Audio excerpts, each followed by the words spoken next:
Let's switch gears to the Major Events Trust Fund. You have spoken recently about making tweaks to that part of the law. What would you like to see? Well, I think that economic development tools like the Major Events Trust Fund are important to our state. They're also quite important to local communities, so that they'll be in a position to, on these, in some cases international, but certainly national competitions, to bring these events to the local community. The small businesses, the employers, the employees, they benefit from them greatly in terms of revenue. We need to have those. But if we're going to have them, they need to be done in a way that the public can trust them. And I worry that some things have happened with the Major Events Trust Fund that we need to fix. One is, I think we need to have either more sets of eyes on those approving who's going to get money and the money that's going to be approved, or at least some other mechanism that would allow for there to be a little more skepticism on what gets approved.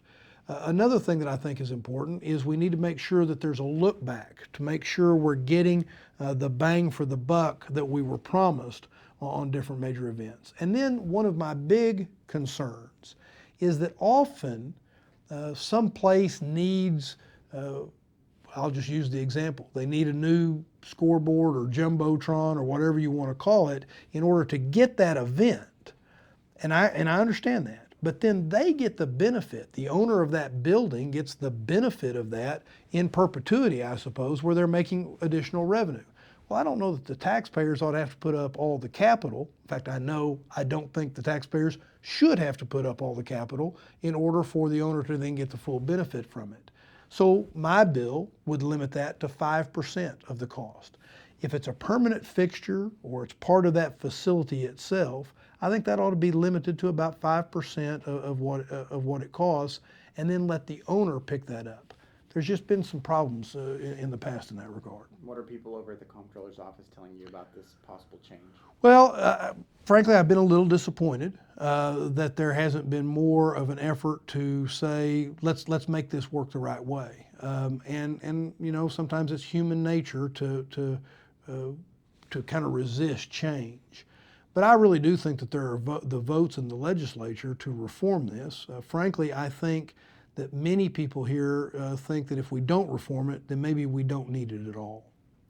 If these changes go into effect, there might be the possibility of Formula One not being one of the groups that gets this money. Well, the way we've set it up is that you know, we can't breach past contracts, we can't breach past agreements. So, and I'm not, you know, while it's true that I've looked at the past and that's helping me define how I think the future ought to look, I'm trying to really focus on the future and allow, you know, there's been a lot of investments made by a lot of folks in this state, not just with Formula One at the Circuit of the Americas, but across the state. In some cases, hundreds of millions of dollars of private investment that's been made that we shouldn't disrupt. But going forward, if we're going to have these things, we ought to do it right. And that's you bring up a very key point.